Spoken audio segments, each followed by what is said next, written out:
Okay guys, it's time I finally make this video and it's a lot to take in. There are just so much to talk about in the upcoming changes, but I will only be talking about what's important, and that's obviously the future of KVK. Please watch the whole video because I think I bring up some interesting perspective on how KVK will change for the better or the worse. Let's just get straight into it. The first thing we're going to talk about is the new seasonal talent system. Obviously, the word seasonal means that this will most likely only going to be for the new KVK format.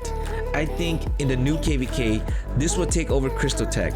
My opinion is that Lilith obviously knows just how OP the Crystal Tech is, and if we were to add the new talent system with Crystal Tech, it will literally be the end of KVK for 90% of the community. But hey, never say never.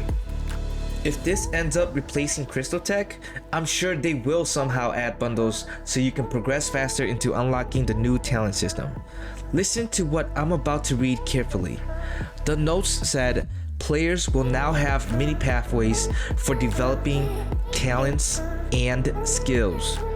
Did you get that last part? For developing talents and skills. I think in this new talent system, you will be able to unlock skills within the respective tree. What skills are you talking about, lady? Well, let me just remind you that there are already skills you can use in this game. And those skills can be found in game modes such as Soroli, Olympia, Ian's Ballad, and so on. If you take a look at the skills, notice how there are unique skills that can only be used for that specific style.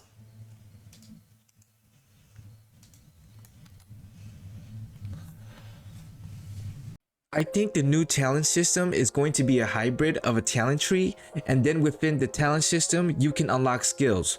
So for example, Warfare can give talent buffs such as maybe 6% additional skill damage, and then you can unlock the skill Meteor Storm or something else. So here's the $1 million question. Can I invest in multiple talent trees? Just looking at the picture, I want to say yes. Because if you look at the leadership and warfare tree, notice how the first talents are not grayed out and doesn't have the lock symbol on it.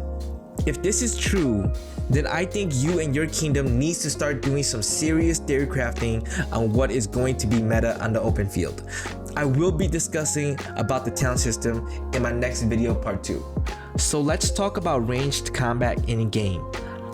At first I thought there was a possibility of a new troop type, but looking at new wallpapers and pictures, it's clear that Lilith will be converting archers and sieges into ranged types. With the new ranged combat will also come with new formation style. Basically, with these new formation gameplay, ranged units will be able to shoot projectiles, melee units will be able to become meat shields to hold the line, and specific troops such as resource gatherers and hopefully cavalries will have improved mobility. There are 3 formations that are in the works right now. My speculations, and this is just my speculations, is that within their own formation, there might be unique buffs only to that formation. The talent tree system may affect how strong the formations are. These formations may have the maximum benefits if the correct troop types are used for that formation as well. For example, the hollow square was a military formation for infantry units back in history. Blady, why do you think formations might get their own buffs? Well, if you look back in the roles of Soroli, notice how each role has their own advantages and disadvantages. So with the collision system, melee units will be able to hold the line and add cover for your ranged troops to pew pew from behind. Lilith will also be adding an option for players to decide whether they want to engage battle upon encountering enemies.